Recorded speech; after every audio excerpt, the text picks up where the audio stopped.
আসসালামু আলাইকুম সবাইকে। আপনারা যারা দেখছেন বাংলাদেশের বিভিন্ন প্রান্ত থেকে যারা লাইভে যুক্ত হয়েছেন সবাইকে আসসালামু আলাইকুম। নির্বাচনী কাজে বের হয়েছিলাম।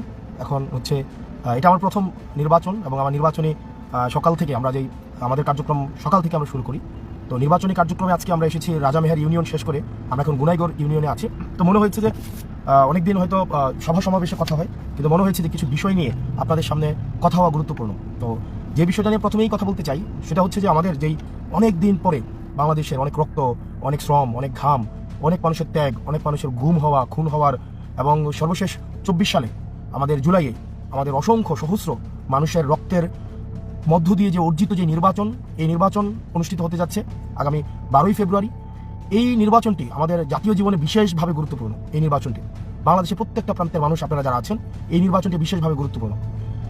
যেমন হচ্ছে এই নির্বাচনের মধ্য দিয়ে আমাদের রাষ্ট্র কাঠামোর সংস্কার হবে। এই নির্বাচনের মধ্য দিয়ে আমাদের যে প্রক্রিয়ায় হচ্ছে ফেসিবাদী কাঠামো বিভিন্ন স্তরে স্তরে গড়ে উঠেছিল বছরের পর বছর, সেটির সংস্কার হবে এবং আমাদের এই তরুণ প্রজন্ম ইতিহাসের প্রত্যেকটা স্তরে স্তরে যে রক্ত দিয়ে আমাদের হচ্ছে এই আমাদের আজকে নির্বাচনের যে উপলক্ষটি তৈরি করে দিয়েছে, সেটির হচ্ছে সফল প্রয়োগ হচ্ছে আমরা এই 12 তারিখ আমরা ঘটাতে পারবো। এই নির্বাচন